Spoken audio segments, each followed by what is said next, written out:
Okay, Jeff, I have a thought experiment that I want to do with a couple of different companies, but I want to start with Alphabet first. All right, let's do it. All right, we call ourselves long-term investors, and for me, I think the minimum amount of time that I think really is long-term for a business is 5 years. Yeah, I would agree with that. So let's play the where will Alphabet be in 5 years game. Ooh, I like this. All right, let's do it. Okay, awesome. I'm Jason Hall, that guy there. Hey, he's a good guy. His name's Jeff Santoro.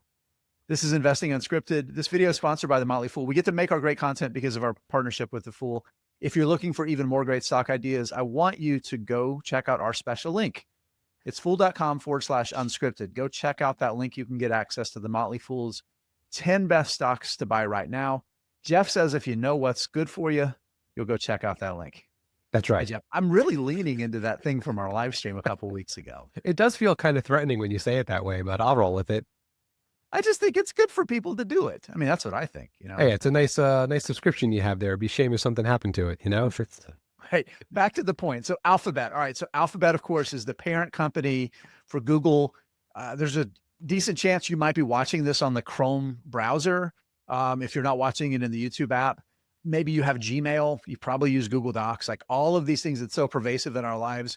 Google search has been the way that we've gotten answers to questions. Most of us at this point it feels like 20 years. It's not that long, but it feels like it's 20 years, right? yeah, And we know that's a massive powerhouse thing that drives the business because that's their advertising revenue that comes from Google search. Now, we also know that they have two other really strong growing parts of the business. And that's YouTube. So, hey, guess what? Even if you're watching it on the YouTube app, you're watching it through an Alphabet thing. And of course, Google Cloud. There's a very good chance that so many of the apps that you're using, enterprise stuff that you're familiar with, AI companies that are building AI, they're using Google Cloud for the hyperscaler business. So, Jeff, let's talk about where these businesses are now and where we think they're going. I think the big thing, if you're looking at it from the standpoint of what could go wrong over the next 5 years, the commentary you hear out there is that search is going to get disrupted. And obviously that is a huge part of the business. And obviously the disruption would come from not just AI from Alphabet, but all of the other large language models that are out there, right? So the bear case is instead of going to the browser and typing in a Google search, you might ask ChatGPT or Claude or Grok or one of the other LLMs for the answer to your question. And that is the worry, is that would then disrupt Google search. I don't think that is as much of a threat as the common conception might make you believe. And I think it's also worth understanding that Alphabet is a well-established, well-run company by very smart people who have seen this coming. It's not like they are not also thinking about the same thing. And that's why when you do a Google search right now, what do you see at the very top? You see the AI summary, you see the Google Gemini result. To me, that's just going to end up being either there with the search results below it, and we're all just going to keep going to Google because that's our habit, or they're going to figure out some way to monetize where this goes. I can't see this being disruptive to their business because they have to have seen it coming. I'm going to bring it up on the screen here. It's so useful to talk about it. So this blue line that you see right here, this is Google search. The vast majority of it is Google search. So we can't deny how dominant that is, right, Jeff, in terms of, just a massively important part of the business. And we see Google Cloud here going back to 2017 from a $4 billion business to a $49 billion business, right? That's incredible growth there. There's subscriptions, so many more things that we're paying for versus just the ad supported things. And then the YouTube business, again, this is only the ads revenue, right? So they have the breakout of a subscriptions business, and then they have their YouTube ads revenue business.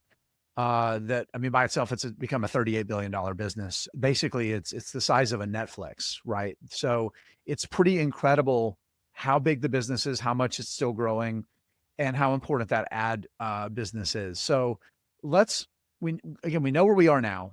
Again, thinking about those businesses, how much they're growing, how fast they're growing, the profitability, the underlying margins that they get. And there's two things that we know. AI is a thing. And 5 years from now, it's going to be probably a heck of a lot more of a thing than it is today, right?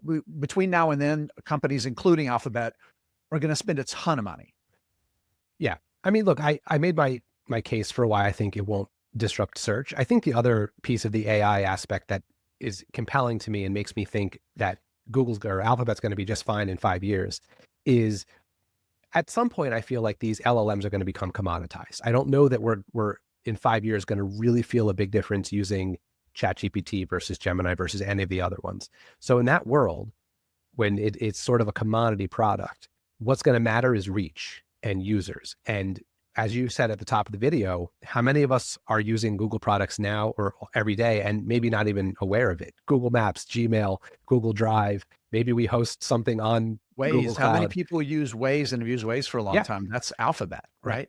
So my thinking is when we get to the point where these LLMs, these agentic AI, these assistants that are going to come out of all of this AI development, what's the easiest way for me as an active Google product user to start using them is they're going to be embedded in Gmail and Google Calendar and Waze and Google Maps and YouTube.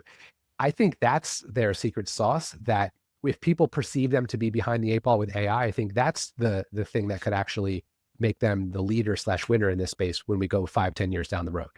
I think one of the things that could also happen is as LLMs continue to evolve and we do move closer to artificial general intelligence, right? The super intelligence that's kind of like, it's the real big goal for all of these companies, the AI that can do a lot more than just be an algorithm that feels like you're talking to another human when you ask it questions.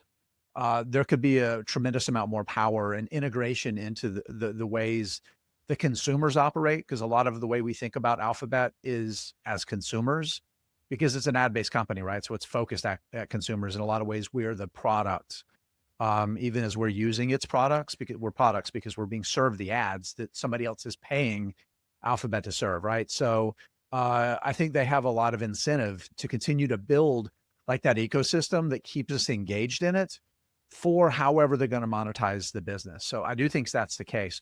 I would be willing to say 5 years from now, Alphabet's going to be a more valuable business than it is today. I do think their margins are going to come down though, versus the kind of core driven business today, because Alphabet's going to have to spend a ton of money on infrastructure. And even though a lot of that infrastructure, the steel and the concrete is going to last decades, there's a lot of money to constantly upgrade the tech part of that infrastructure every few years. And that's going to increase the costs. And as we do see commoditization happen with AI at some point, operating leverage is great, but I do think it's going to kind of squeeze some of the margins from the peaks that we've seen in the past.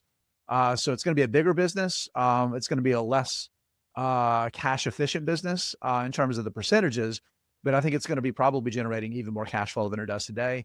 Probably going to keep buying back shares, bringing the share count down as one of the ways that they create value. And I think I would be willing to say of the Mag 7 companies, even we could go bigger, like the top 10 biggest companies trading on US markets today, I think there's a very good chance that it's going to be one of the top 5 of those in terms of the returns that it generates from this valuation and from the opportunity in front of it, Jeff. Yeah, agree. I might even put it in the top 1 or 2, to be honest Yeah. with you. I'm pretty bullish on their opportunity to monetize all this AI spend as it gets built out.